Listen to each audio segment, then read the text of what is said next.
que Deus preparou para estar hoje derramando aqui sobre a igreja é uma palavra muito conhecida. Fala sobre a história de José, mais conhecido como José do Egito. E nós vamos estar falando hoje sobre os 7 choros de José. Mas eu queria já começar lendo aqui esse versículo que fala assim, Gênesis 50, no capítulo 50, versículo 20.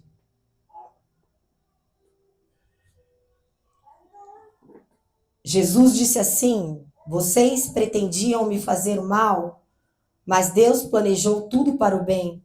Colocou-me neste cargo para que eu pudesse salvar a vida de muitos. Em outras linguagens, vocês planejaram mal contra mim, mas Deus o tornou em bem, para que hoje fosse preservada a vida de muitos. Aleluia.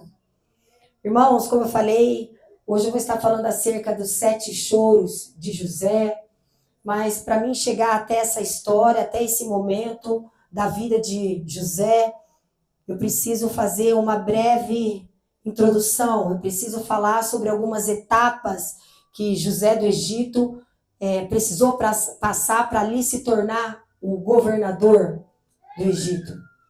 E eu posso falar que essas etapas que José passou foram todas, e a maioria, regadas de sofrimento, de dor, de rejeição, mas mesmo José passando por tudo isso, por todo esse vale, por toda essa tempestade que ele passou, nós conseguimos ver nitidamente que a mão do Senhor estava sobre a vida de José o tempo todo. E às vezes, eu já queria trazer agora a primeira reflexão da noite, que é, toda vez, irmãos, que nós estamos passando por um vale, que nós estamos passando por uma tempestade, que vem um vento, que vem uma situação difícil na nossa vida, automaticamente, praticamente, assim, inconsciente, nós ligamos isso ao inimigo, nós linkamos isso ao diabo. Vem uma tempestade, vem um vento, automaticamente nós falamos, é o diabo que se levantou, é o inimigo, vamos levantar num jejum, começa a mandar mensagem no WhatsApp, ó, o cão hoje se levantou. Irmãos, e nem sempre, algumas tempestades que vêm em nossas vidas foram da parte do nosso inimigo. Deus tinha um propósito muito grande para José, um propósito na qual a nação dependia de José, a vida de uma nação dependia de José. Então, Deus precisou chacoalhar, precisou espremer José, porque ele precisava sair da família dele.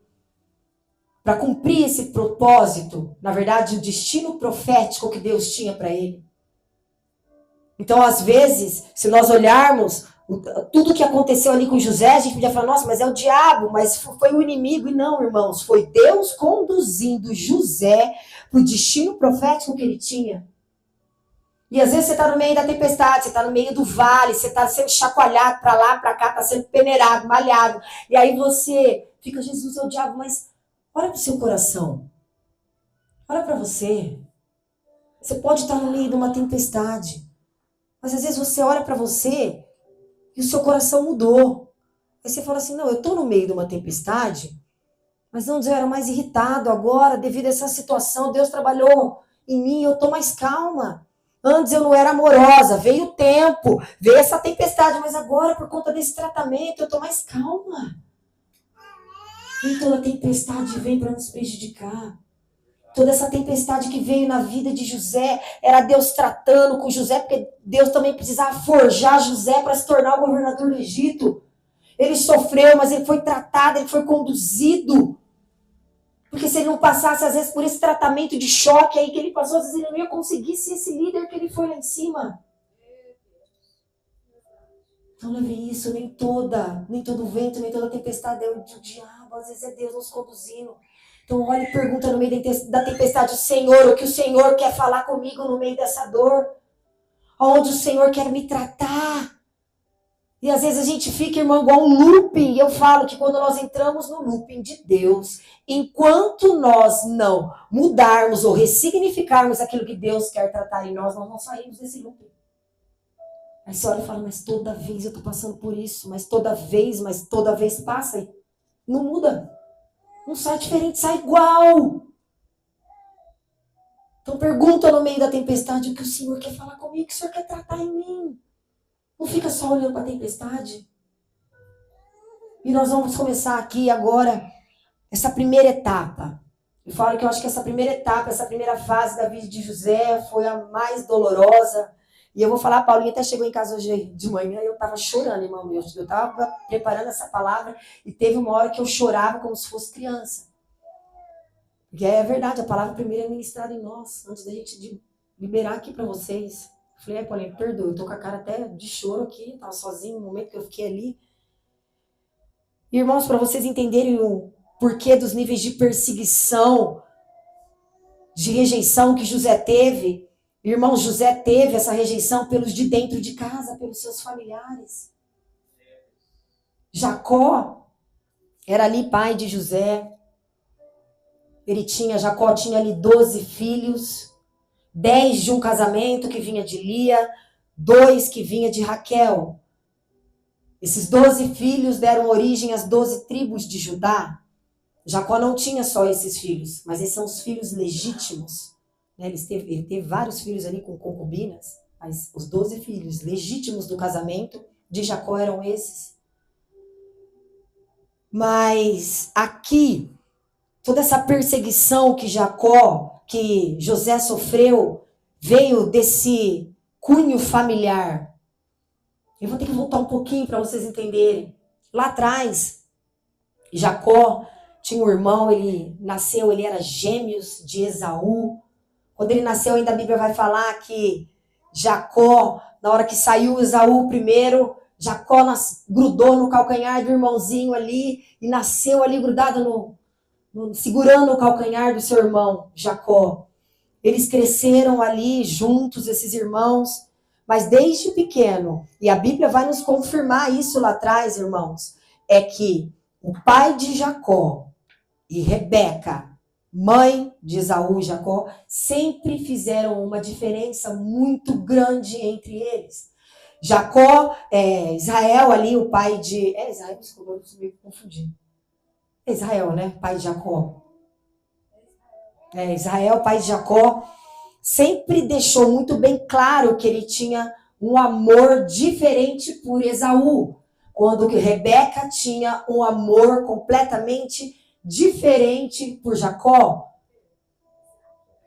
Isaac, oh meu Deus, Isaac. Isaac e Rebeca, muito nome, lembrar, perdão, irmãos. Então, quando eles cresceram, Esaú tinha ali a primogenitura, porque ele era o primeiro filho, ele tinha uma bênção especial, e lá no Antigo Testamento nós sabemos que os primogênitos tinham essa bênção dos pais sobre os filhos, mas Jacó começa a ter ciúme, Jacó começa a querer tomar o lugar do irmão, então ele manipula ali, articula junto com a sua mãe Rebeca uma forma de roubar a bênção do seu irmão. Acontece, ele consegue ali pegar a primogenitura do seu irmão. Rebeca, a mãe dele, fala, filho, você vai ter que ir embora, Jacó, porque seu irmão Esaú vai te matar pelo que você fez. Então, desde pequeno, Jacó também já foi crescendo num lar onde tinha essa divisão entre um pai e uma mãe, tratando filhos de uma forma diferente.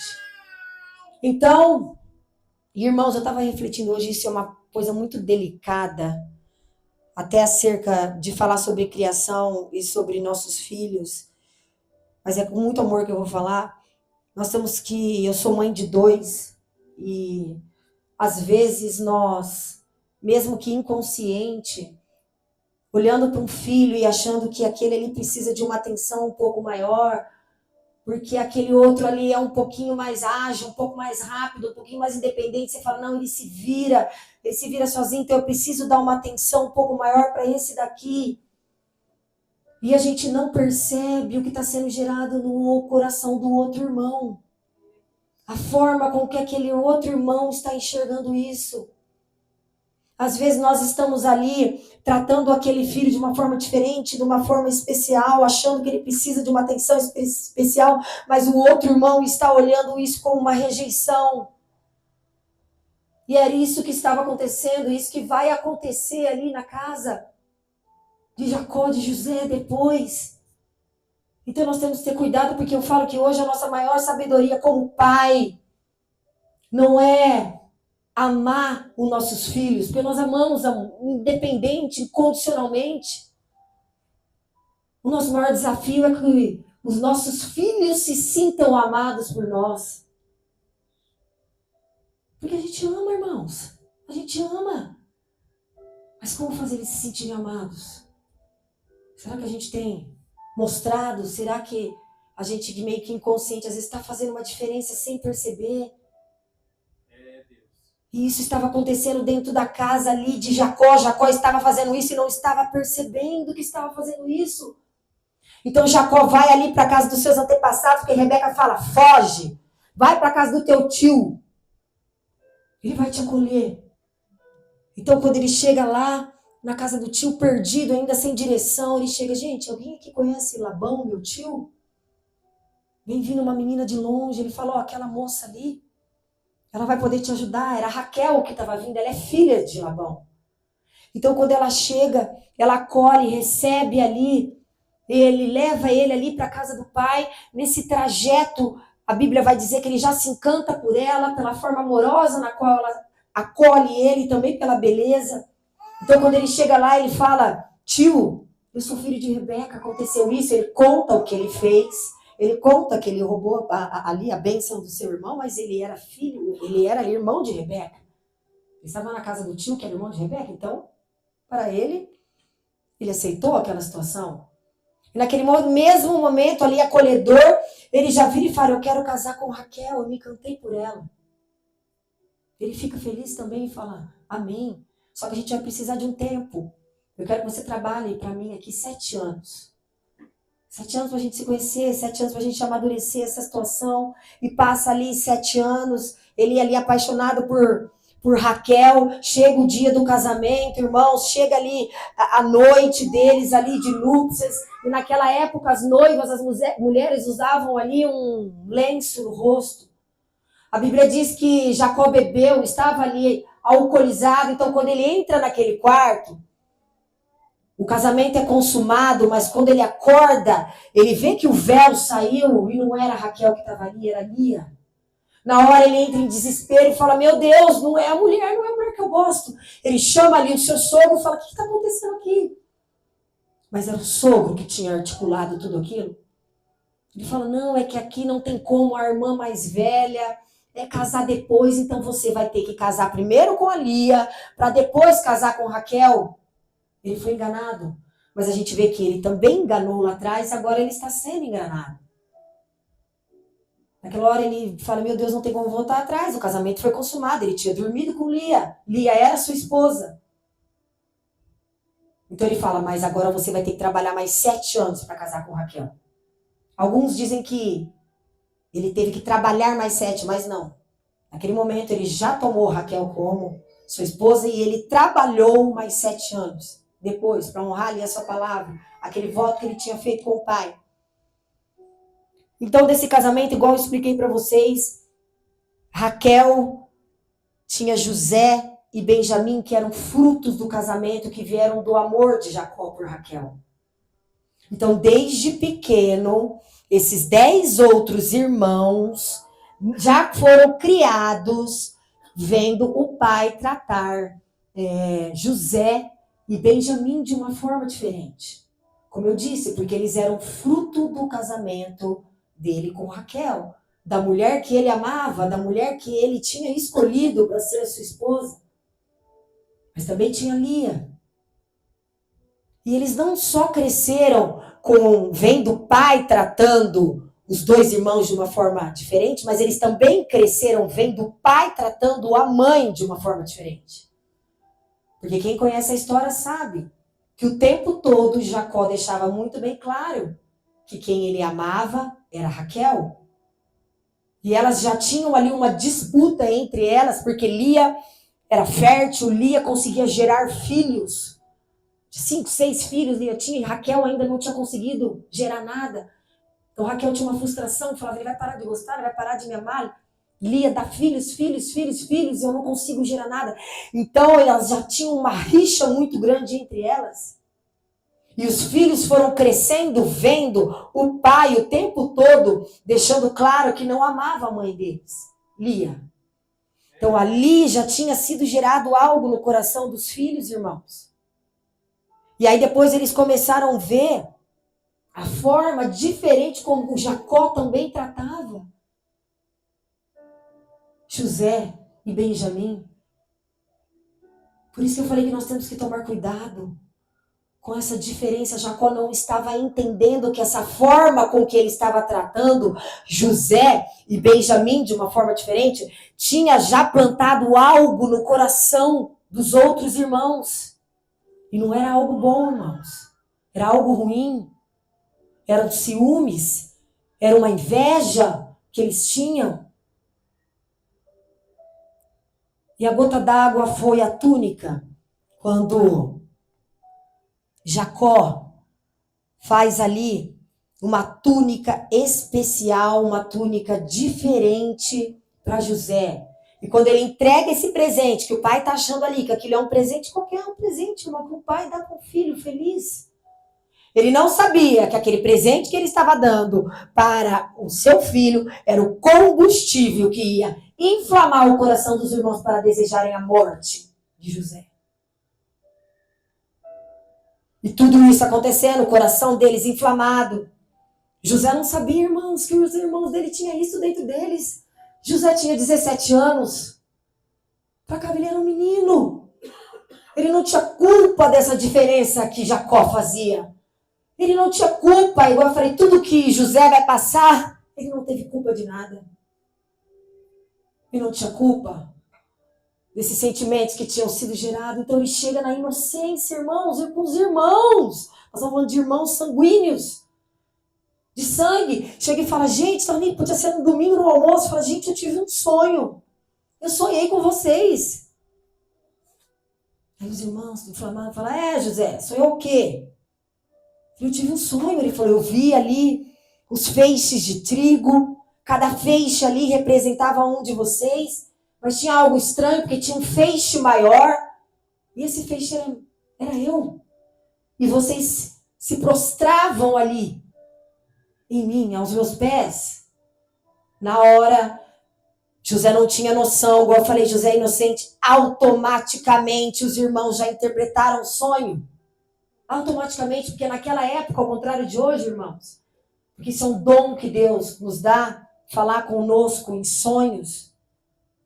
Isso era uma cultura muito forte lá no passado.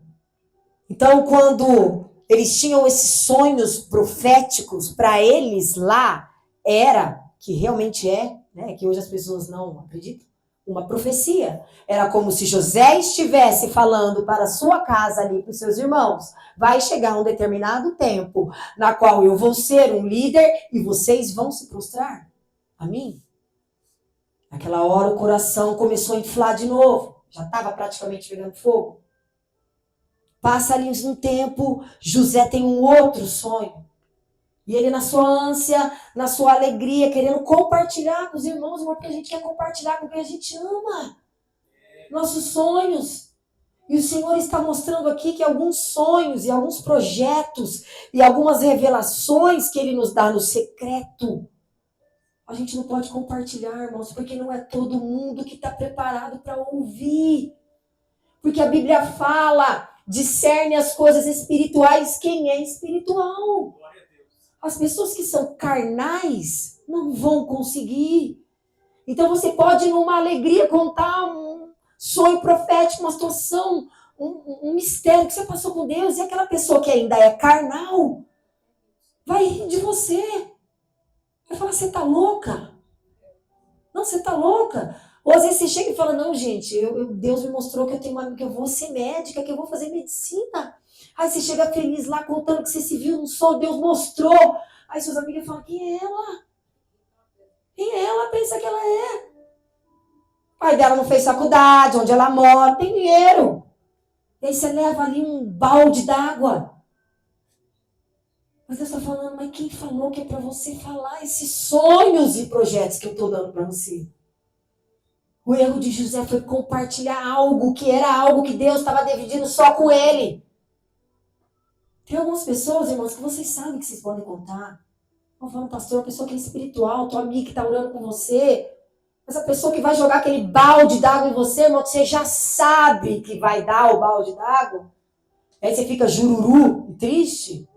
É verdade. Quem nunca passou por isso? Quem nunca? Então, mais uma vez ali ele chega e ele tem um sonho mais forte ainda. Nesse momento, o pai está lá presente.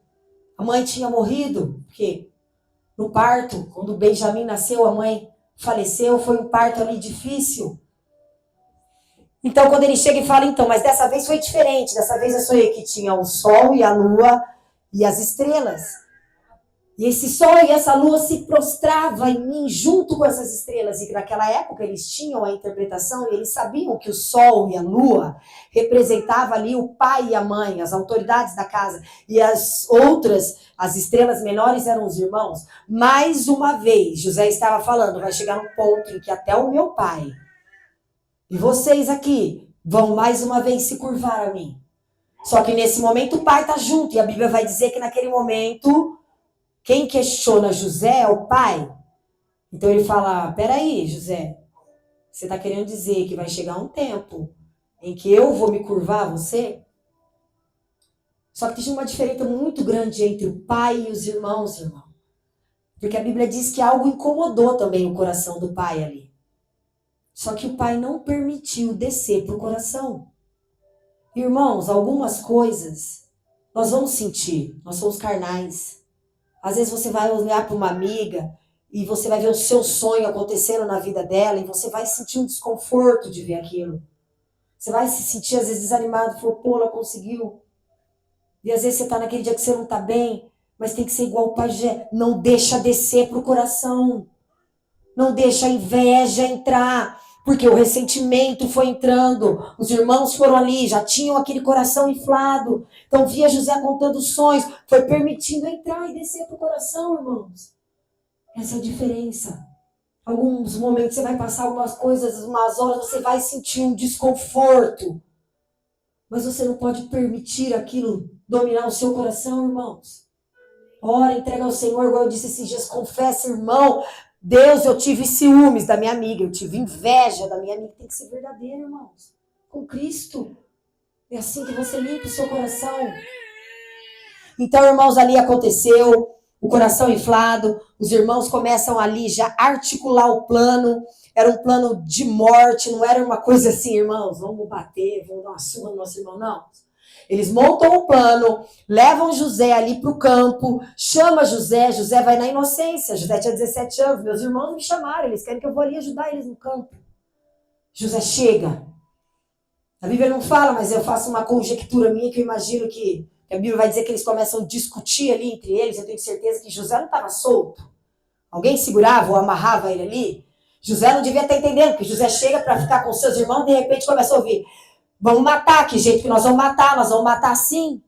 Eu fico pensando, gente, o que passava na cabeça de um menino de 17 anos, ouvindo os irmãos falando que ia matar eles? Matar ele. Não estava falando de outras pessoas, então não, gente, deve estar falando de uma pessoa errada. Não, eles estavam falando de José, e José ali, sem poder fazer nada.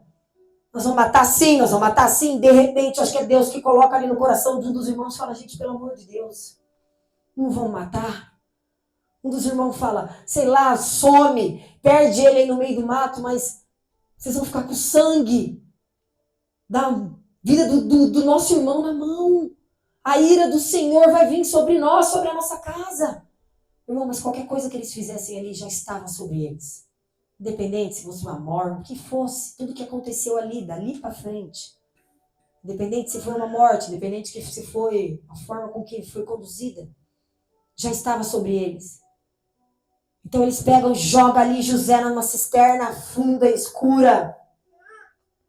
José fica ali E os outros irmãos ficam, esse que defendeu, sai um pouco, porque na cabeça dele pensou, na hora que meus irmãos saírem, eu vou arrancar José ali da cisterna. E fala, cara, foge. Foge. Só que nesse meio tempo que ele estava ali, irmãos, eu ficava pensando, o que José pensava que os irmãos ali, jogado ele numa cisterna.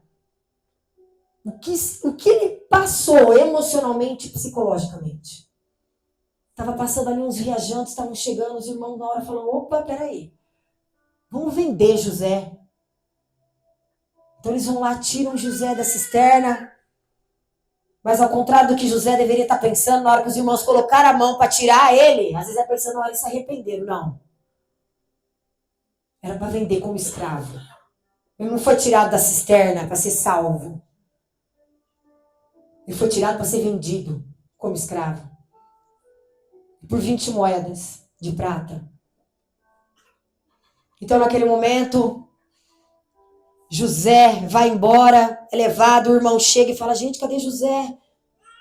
O que nós vamos falar pro pai? O que nós vamos falar pro pai? O pai é o filho amado dele, Benjamim, o pai vai morrer. Aí um fala, pega a túnica, passa sangue, fala que foi um animal que comeu ele, e a gente leva essa túnica suja para casa e fala pro pai que ele foi comido por um animal. Então eles chegam, entregam a túnica pro pai, o pai chora, fala que ele rasga ali as vestes, se joga no chão. Era o filho amado, segurando a túnica que ele fez ensanguentada. E aí nós vamos agora para a segunda etapa da vida de José. José chega ali no Egito, chega naquele mercado com esses vendedores, está ali Potifar, que era ali chefe da guarda de Faraó. Potifar compra José, leva José para sua casa. José começa a ter um destaque ali dentro da casa dele. José era inteligente, ele tinha uma sabedoria que vinha ali do céu.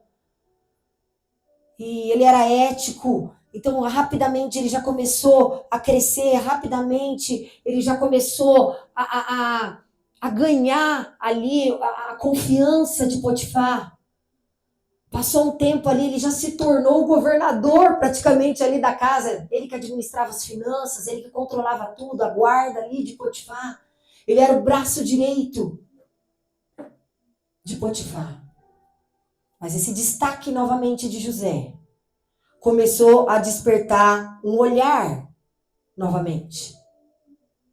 Alguém já estava olhando para José da mesma forma que os irmãos estavam olhando naquela época. Mas agora aqui não era com um olhar de inveja, não era com um olhar de ciúmes. O olhar agora era de desejo. A mulher de Potifar começa a sentir desejos por José. Como eu disse, um olhar naquela época era de ciúmes. E agora de desejo, de cobiça. Porque, irmãos, todo mundo sabe que a Bíblia diz que aonde José colocasse a planta dos pés, aonde ele tocasse, era próspero. Porque era o que ele carregava dentro deles, que era a presença de Deus. Ele poderia estar numa cisterna, ele poderia estar numa prisão, ele está na casa de Potifar, ele está no deserto. Ele vai se destacar, irmãos, porque é a presença que ele carrega. E as pessoas ainda não conseguiam entender. O irmão olhava a túnica, o outro olhava a beleza, olhava essa autoridade que ele tinha. Mas não era, irmãos, era a presença. Tudo que ele conquistava era porque a mão do Senhor estava sobre José. E ela começa a investir, e ela começa a seduzir José. José nega, José foge.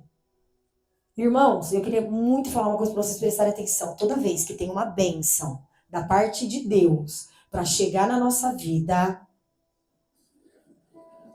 alguns banquetes começam a aparecer para nós. Banquetes esses que não vêm da parte de Deus. Aos olhos de uma pessoa do mundo, se não fosse de José, quando visse a mulher de Potifar querendo seduzir, olaria e falava, nossa, mas é a mulher do meu chefe? Não posso perder? Mas era laço, irmão. José sabia que era laço. E é isso que nós temos que tomar cuidado quando alguns manjares e algumas bandejas vierem perto dessa bênção, irmão. Vocês têm que sentir o cheiro e saber que é a armadilha. José fugiu. José sabia, José se esquivou. Várias vezes ele se esquivou. Mas existem algumas situações, irmãos, que nós vamos precisar de um pouco mais de profundidade. Porque aquela mulher não ia desistir fácil. Tinha algo forte dentro dela. Todo mundo aqui está acostumado. Tinha um espírito de luxúria, tinha um espírito de sedução. Alguns falam que a pombagira estavam sobre ela. São nomes que as pessoas colocam. Mas a Bíblia diz espírito de luxúria, espírito de sedução. E quando uma mulher está ali, acometida por esse espírito, irmãos, não tem nada que faça. Ela tinha colocado como objetivo dela que ela ia seduzir José. Então, mais uma vez, ela começa a tramar. Ela monta uma armadilha. Existe um dia na qual a guarda ia sair, os homens iam sair, só ia ter as mulheres ali, e ela e José. E naquele momento, ela dá uma investida maior. A investida que ela dá, José se esquiva, mas ela não desiste. Então, que fala que ela ficou tão próxima dele ao ponto dela conseguir pegar a túnica dele e puxar. Então, realmente, ela foi para cima de José. E José, mais uma vez, se esquivou. José fugiu, mas ela segurava a túnica dele na mão. E aquela mulher não ia aceitar. Ela, dentro dela, falava, eu, a mulher de Potifar, não vou ser rejeitada por um servo? Ele pode não ter ficado comigo, mas dentro da minha casa também ele não vai ficar. Então, quando o marido dela chega, ela pega ali a túnica de José e fala, sabe o que o teu servo leal e fiel fez quando você virou as costas? Me assediou. Tentou me seduzir. Tanto que ele tentou me forçar que olha a túnica dele aqui. E Potifar fica irado, querendo matar José. Só que José não está preocupado, irmãos, com o trabalho, com o emprego dele. Ele não ia se contaminar. Ele sabia a presença que estava sobre ele. Ele podia perder o emprego, ele podia o que fosse, porque aonde ele fosse, irmão, ele ia prosperar. E é isso que vocês têm que ter uma consciência. Não é as pessoas, é sobre o que você carrega. É as pessoas que têm que querer estar com vocês, porque vocês são pessoas de Deus. E às vezes tem algumas empresas, irmãos, que estão sendo abençoadas, e às vezes você fica pensando, é por causa do chefe. Não, irmão, é por causa da tua mão que está lá e do Deus que você serve. E às vezes você sai daquela empresa e o negócio começa a degringolar. E José é jogado na prisão. José, mais uma vez, irmãos, agora é a desonra que vem sobre ele. E ele fez alguma coisa? Ele tinha culpa? José não tinha feito nada mais uma vez. Mas vocês conseguiram ver o peso da túnica? Vocês conseguiram entender o peso das duas túnicas de José? Uma túnica, presente do pai, levou ele para a escravidão, para a morte. A outra túnica levou ele para a desonra e levou ele para dentro da prisão. Mas sabe o que é? A virtude de José não estava alinhada às suas vestes, irmãos. Não estava alinhada aos bens materiais que ele tinha. Como eu disse, sobre o que estava nele. Então José vai para a cadeia, José vai para a prisão. E José prospera dentro da prisão. Mais uma vez, ele vira quase que governador da prisão. Dizem que a cela dele ficava aberta. Ali ele pregava a palavra. Até os carcereiros ali ficavam amigos de José, gostavam de José. Deus estava com José dentro da prisão. E naquele momento ali, Deus já começa a mudar o cativeiro de José. Ele dividia a cela com 2 homens. Um daqueles homens teve um sonho. Ele pega e compartilha com José. José, porque Deus não dá um sonho, gente, para você, o dom do sonho, para depois você não saber interpretar.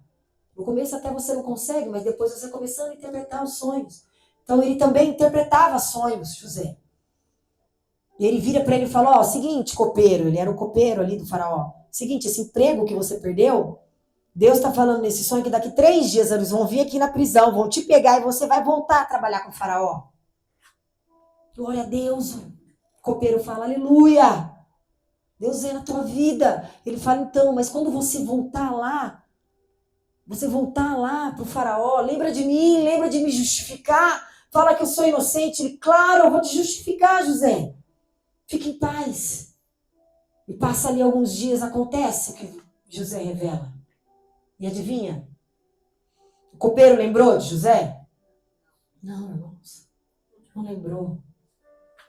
E vocês têm que parar de projetar algumas coisas nas pessoas. Não é a pessoa que ia tirar, não é o copeiro que ia tirar José dali. O copeiro pode até ter esquecido, mas você pode ter certeza que Deus vai mexer alguma coisa para fazer aquele homem lembrar dele e colocar José para ser governador. O plano de Deus não vai deixar de acontecer na vida de José porque o copeiro esqueceu de falar dele. Nós não podemos estar pensando, não, aquela pessoa que abriu a porta para mim, não, eu tenho que ter uma conexão com ela porque é ela que vai abrir a porta. Não, irmãos, é Deus que vai abrir. Enquanto você ainda estiver atrelando algumas portas, algumas situações em homens, irmãos, você vai se frustrar. José podia ter ficado deprimido lá. Deprimido, falando, esqueceu de mim, vou morrer aqui. Não, ele sabia que estava descansando, irmãos.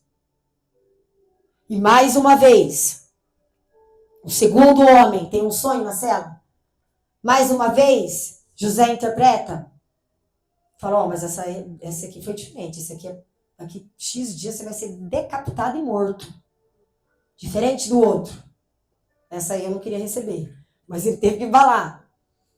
E passou ali alguns dias, aconteceu. E o nome de José começava a ser projetado no Egito. Ele estava dentro da cadeia e Deus estava soprando o nome dele para todo o Egito. Quando Deus quer projetar você, irmão, você pode estar no cárcere, no cativeiro, escondido dentro do teu quarto. Deus vai mandar um celular lá, ele vai te projetar. Deus não precisa de ninguém.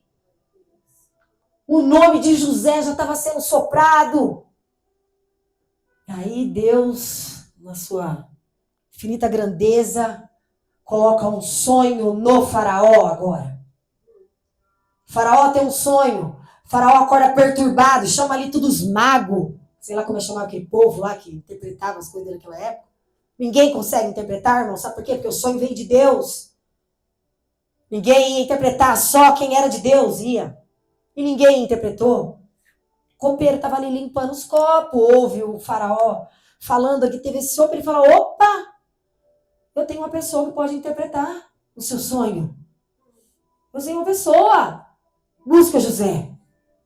E José entra no palácio. O faraó começa a contar ali os sonhos. José já começa automaticamente a interpretar. Ele não só interpreta, mas ele dá solução para o faraó. Ele vira e fala assim, vai ter um tempo onde a nação, onde a terra vai passar fome.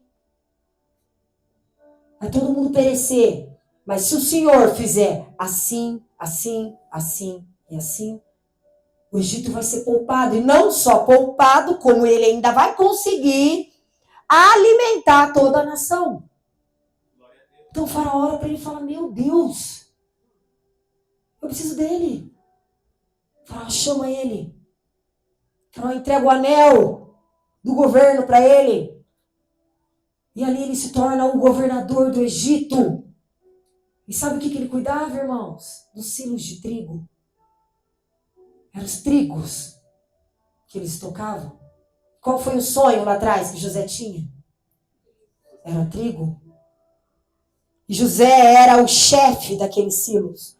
Nada podia ser tirado, nada podia ser, nada sem o controle de José. E aqui, como eu disse, o cativeiro de José já começa a ser mudado.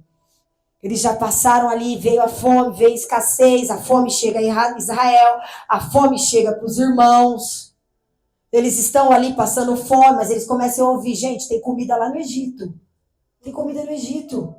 Só que a gente tem que fazer troca.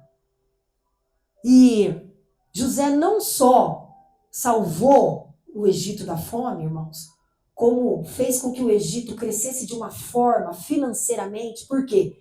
Ele trocava aquela comida, o trigo. As pessoas iam lá, entregavam trigo, entregavam animais, entregavam especiarias.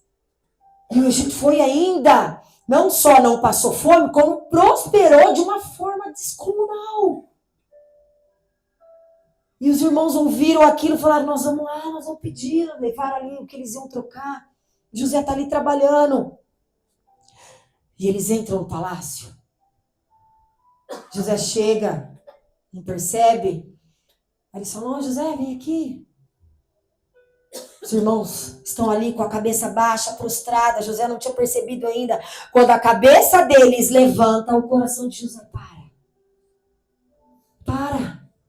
E ele está diante dos irmãos que um dia jogaram ele na cisterna e um dia venderam eles por 20 moedas. Irmão, automaticamente a mente de José vem tudo aquele momento, irmão, tudo aquilo que ele passou. Tudo, ele é cometido pelas lembranças do que os irmãos fizeram com ele. E a palavra vai dizer que veio uma ira no coração de José. E José começa a conversar com vocês, nervoso com eles, com raiva. Naquela época, José estava falando o dialeto do Egito, não estava falando a mesma língua que os seus irmãos de Israel. Então ele usava um intérprete para falar, porque ele não poderia mostrar que ele estava entendendo ali, senão ele ia ser ali desmascarado, eles iam ver que poderia ser José que estava ali. José já usava as vestes do Egito. Quando ele saiu, ele tinha 17 anos, ali ele já era mais velho. A fisionomia dele tinha mudado, os irmãos não reconheceram que era ele. Mas José reconheceu os irmãos. E naquele momento ele fala, quem é vocês? Ríspido, bravo. Eles falam, nós somos assim. Não, mas de que vocês são filhos? De onde vocês vieram? E automaticamente José tem uma ideia, acusa eles de ser espião, fala, vocês são espião. De repente eles começam, pelo amor de Deus, nós não somos espião, nós somos filhos, nós temos pai, nosso pai está lá. Nós temos um irmão, Benjamim. Mais uma vez, quando ele ouve o nome Benjamim, o coração de José para. Era o irmão amado dele. Mais uma vez a lembrança vem. José se afasta naquele momento. Ali eles começam a conversar entre eles e eles não sabiam que José entendia, igual eu falei, o dialeto que eles estavam conversando. E ali eles começaram, gente, esse governador vai matar nós. O que nós vamos fazer? Ele vai matar. Porque quando ele acusa, vira e fala assim, vocês são espião? E eles falam, não, a gente deixou Benjamim lá. José chega para eles e fala assim, então para provar que vocês não são espião, vocês vão deixar um aqui comigo de vocês e vocês vão lá na sua casa buscar esse Benjamim e trazer para cá. Irmãos, os irmãos entraram em desespero. Por quê? Eles já viram a dor do pai perder José. O pai adoeceu. Já tinha perdido um filho que ele amava. Os irmãos começaram, meu Deus do céu, como é que nós vamos chegar lá para o pai e falar que nós vamos ter que trazer Benjamim? O pai não vai aguentar, o pai vai morrer. E um se levanta e fala assim, José ouvindo. Um se levanta e fala assim, sabe o que é isso? Sabe o que é isso que está acontecendo aqui? É a ira de Deus sobre as nossas vidas, sobre o que nós fizemos com o nosso irmão José.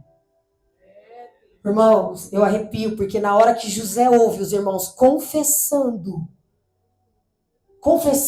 que tudo que eles fizeram intencionalmente, irmãos, porque às vezes vocês poderiam ter pensado assim, gente, pegaram meu pai lá, ele poderia ter pensado isso.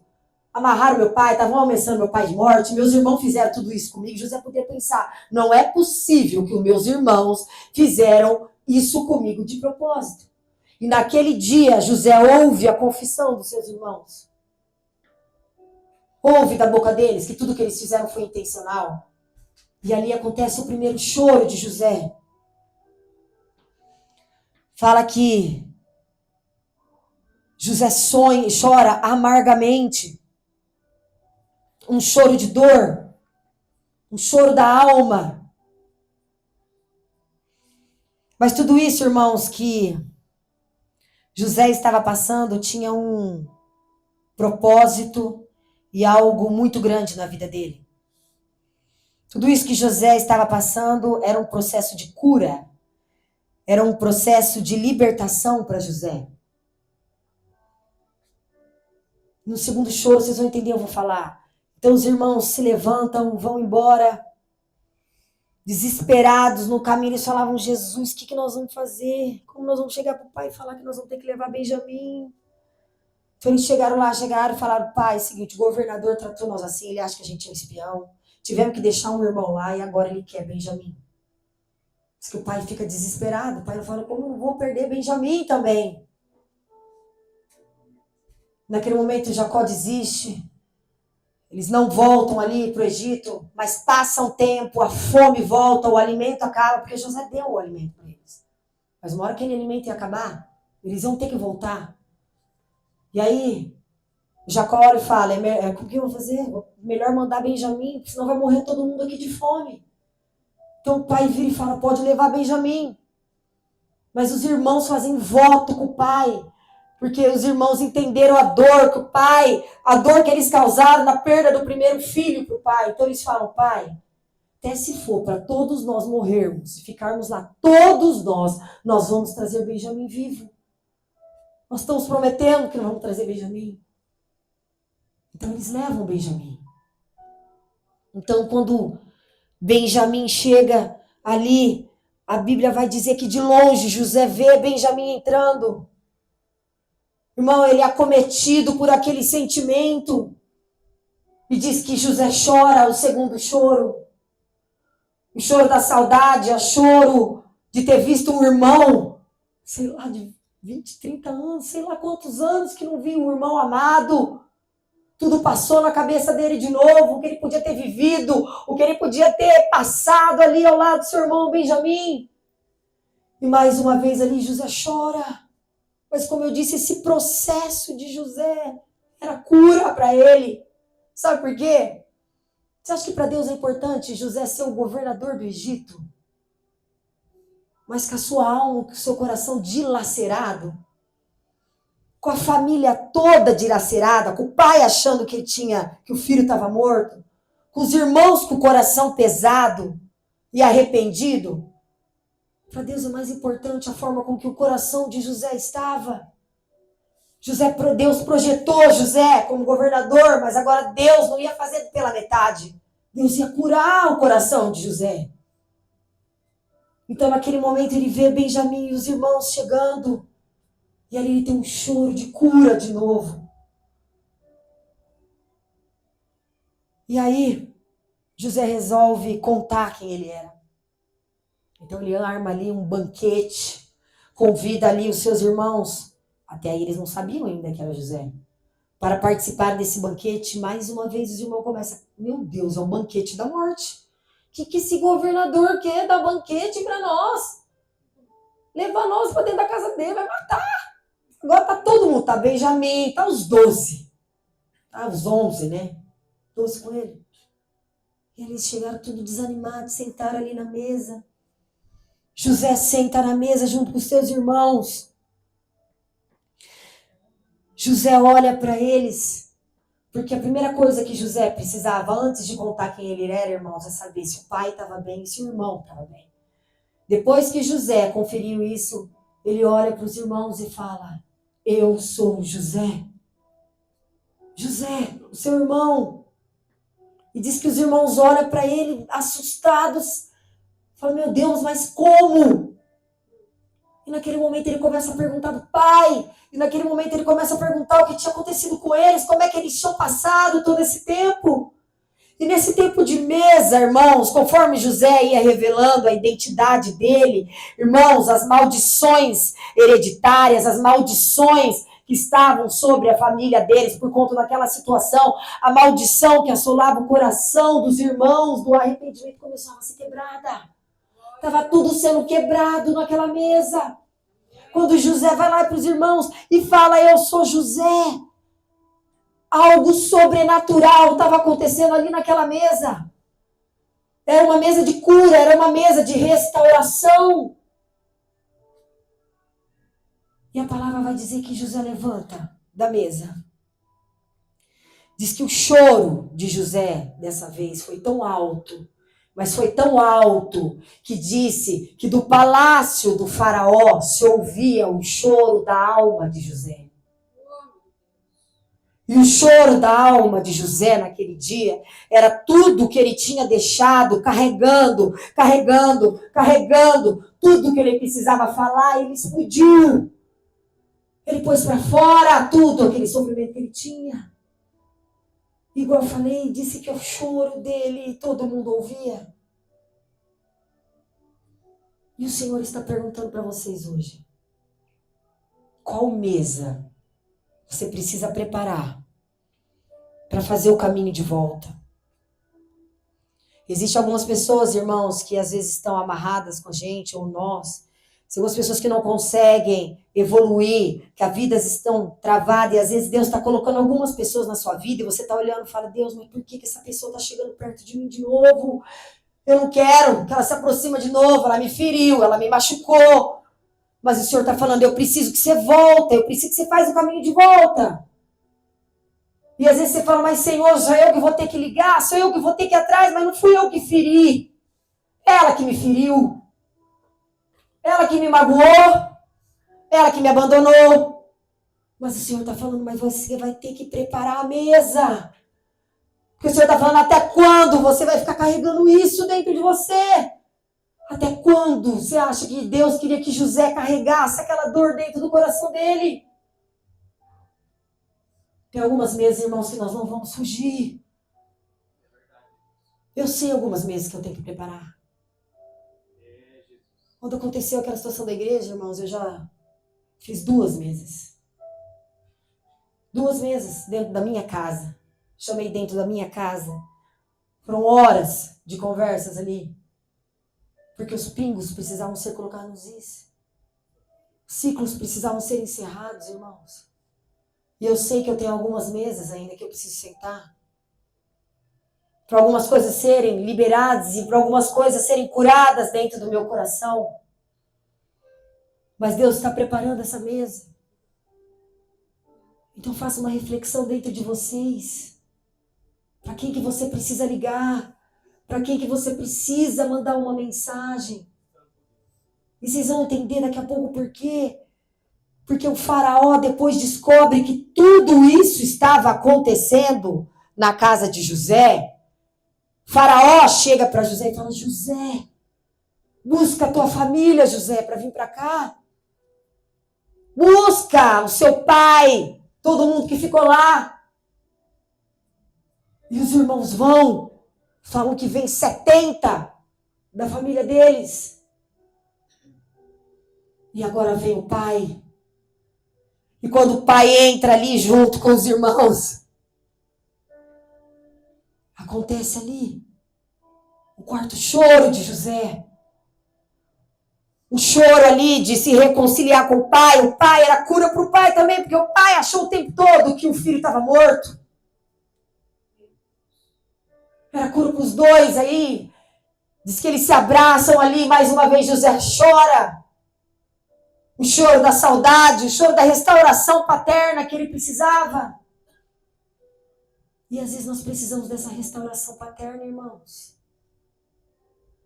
Às vezes nós precisamos, nós somos feridos, às vezes, por nossos pais, por nossos familiares, e nós precisamos fazer o caminho de volta. José foi ferido pelos de dentro, pelos irmãos.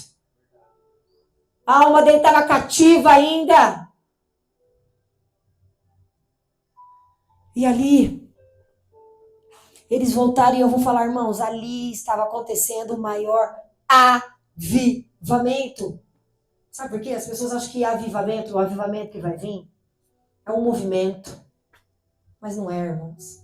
O maior avivamento são lares restaurados. Porque a Bíblia diz, quando os filhos se voltarem para os pais de novo, e os pais se voltarem para os filhos, é ali que vai acontecer o avivamento, irmão. Não é um movimento.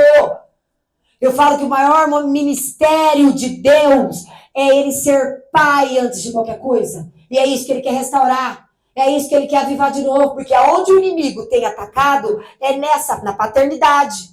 Porque quando você se fica órfão espiritualmente, o inimigo entra, é fácil. José estava órfão. De pai, de mãe já era órfão, de irmão. A orfandade tinha entrado no coração de José. E ali aconteceu o avivamento, irmãos. E qual avivamento que precisa acontecer na tua vida e no seu coração hoje? Deus quer avivar, Deus quer restaurar. É noite de reconciliação. E nem tudo, seus irmãos, ali é um momento de alegria, durou ali um tempo. José conseguiu ficar com os irmãos, José conseguiu ficar com seu pai. Mas a Bíblia diz também que não é só de alegria que nós vamos viver. E nesse momento, quando ele abraçou José, o pai falou, agora eu posso ir em paz. Então, às vezes, algumas pessoas estão precisando ficar em paz, mas estão esperando, irmãos, o nosso abraço, o nosso perdão. O pai dele falou, agora eu vou em paz. E a gente fica procrastinando de liberar esse perdão, de preparar essa mesa. A mesa não liberta o outro, liberta nós. O outro, às vezes, pode olhar para você e nem ligar por aquilo que você fez, por aquela atitude.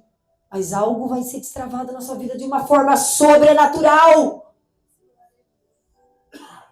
Então, Jacó morre. E a palavra vai falar que José se joga ali sobre o pai e chora de novo. Chora.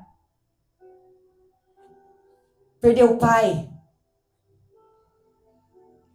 Mas glória a Deus, Deus conseguiu fazer com que ele conseguisse reconstruir tudo antes do pai partir.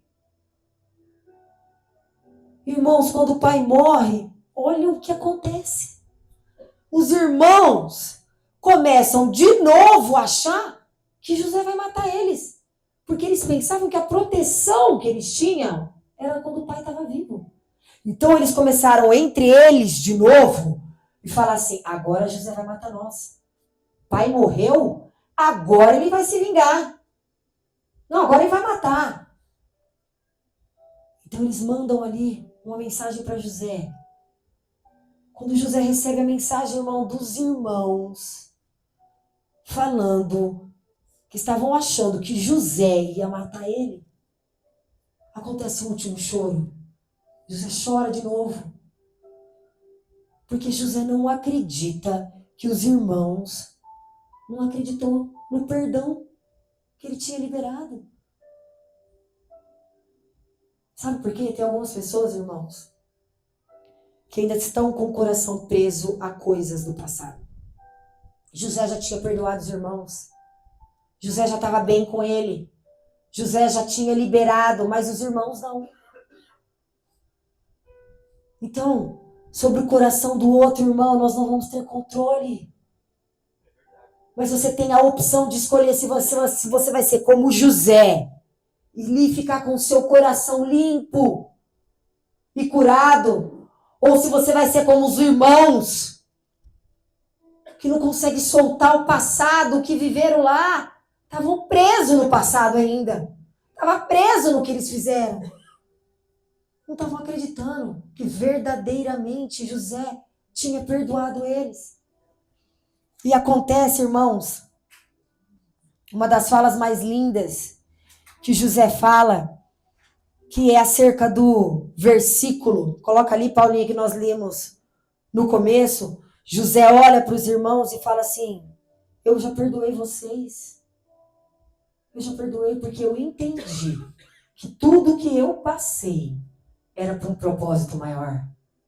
José entendeu que todo aquele sofrimento, que tudo aquilo que ele passou era para salvar uma nação inteira, que poderia ter morrido de fome se ele não tivesse se tornado o governador de Egito. Então acontece o versículo, vocês planejaram o mal contra mim, mas Deus planejou para o bem, para que a vida de um numeroso povo fosse salvo hoje. José olhou para os irmãos e falou assim, eu já perdoei, mas e vocês se perdoaram? Pelo que vocês fizeram comigo? A chave estava aí. Eles não tinham se perdoado. Eles não tinham ainda se perdoado do que eles fizeram, irmãos. E às vezes nós precisamos nos perdoar. Perdoar de coisas que nós fizemos. Porque às vezes Deus já nos perdoou há muito tempo. Deus já tem algo novo para nós, mas nós ainda estamos presos a coisas que Deus nem lembra mais. Então o Senhor está falando essa noite, o que você precisa soltar? Qual é a mochila pesada que vocês estão carregando que o Senhor já falou, solta, faz tempo. Mas você solta, depois você pega, põe de novo, solta a mochila de novo, depois pega de novo. Os irmãos de José estavam fazendo isso. Não estavam entendendo que José já tinha perdoado ele. E eu quero ler uma frase aqui que eu escrevi. José começou a história chorando por causa daquilo que fizeram com ele. E terminou chorando porque Deus curou completamente o seu coração. E sabe o que significa esses 7 choros de Davi? É o caminho de volta. Eu escrevi aqui, ó. Ele chorou ao ouvir a confissão dos irmãos, a primeira cura. Ele chorou ao reencontrar Benjamim. Ele chorou a liberar o perdão na mesa. Ele chorou ao abraçar o seu pai e o seu irmão Benjamim. Ele chorou na despedida do seu pai quando ele morreu. Ele chorou porque seus irmãos ainda carregavam a culpa no coração. Ele chorou porque naquele momento ele falou, os meus irmãos ainda estão com o coração pesado. Chorou pelos irmãos. Eles não conseguem entender que eu já perdoei eles, que eu amo eles. Então que seja uma noite de cura para vocês, irmãos. Queria que você apagasse a luz, Paulinha.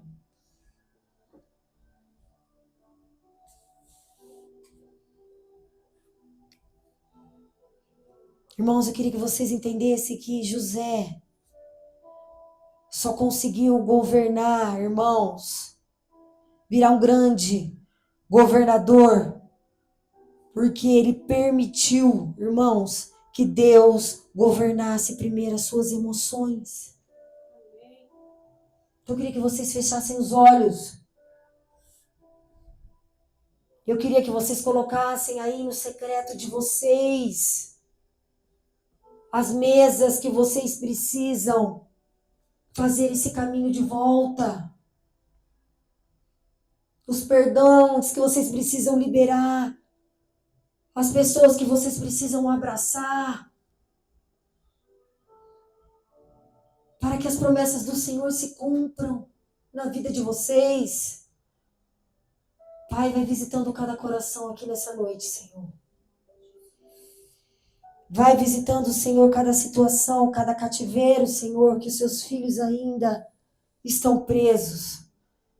Seja, Senhor, na área espiritual, seja na área, Senhor, psicológica, na área emocional. Vai visitando, Senhor, cada cativeiro. Vai agora, Senhor, mostrando para os teus filhos o caminho de volta, o que eles precisam fazer para alcançar, Senhor, a cura, porque às vezes tem muitos aqui que estão com o coração sangrando, com a alma sangrando, e tem buscado às vezes em pessoas algo que só o Senhor pode fazer, algo que só essa cura pode trazer, e tem um vazio aí dentro. Visita, Senhor, esses corações agora. Visita, Senhor, assim como o Senhor fez com José. Que haja restauração. Eu não sei se é familiar, se é espiritual, onde você precisa ser avivado. Mas o Espírito Santo vai tocar. Você não vai sair da mesma forma que você chegou aqui hoje. Algo diferente vai sair daqui. Cativeiros, lugares onde vocês estavam presos, vocês vão sair, vocês vão romper. E eu dou uma ordem no mundo espiritual. O que tem prendido teus filhos de romper. As cadeias agora vão ser soltas. Vão ser restaurados, paternidade, orfandade. Ministérios. relacionamentos, área conjugal, trabalho. Em nome de Jesus, Senhor. Haja com o seu sobrenatural nessa noite. Em nome de Jesus. Amém. Assim, irmãos. O mesmo Deus, irmãos, que curou o coração de José, é o mesmo Deus que está aqui nessa noite. E nada é impossível para ele. Às vezes você olha para uma situação, José, você pode ter certeza que ele olhava para essa situação e ele nunca poderia imaginar que a família dele um dia poderia ter sido restaurada. Mas nada é impossível a Deus. Eu também, irmãos, passei por uma situação e eu imaginava que nunca na área da minha família eles iam voltar, eles iam me pedir perdão. Deus ainda está trabalhando, irmãos, mas Deus sabe, é no tempo dele. Mas ele nos justifica. E nós não precisamos colocar a mão, nós só precisamos ser obedientes e liberar o perdão. É um mandamento bíblico. Nós temos que perdoar. Às vezes nós não temos, o fato de você perdoar essa pessoa que te feriu não significa que você vai ter que conviver com ela de novo, irmãos. Não, você tem o poder de decisão de escolher isso. Mas quando você falar daquela situação, aquela situação não vai mais ferir o seu coração. Você não vai mais sangrar por conta daquilo. Você já perdoou. Sua alma já está curada. Aleluia. Amém, Senhor. Eu queria estar chamando a Débora. Nós vamos ter o culto aqui. Domingo. O Senhor estará falando grandemente aqui.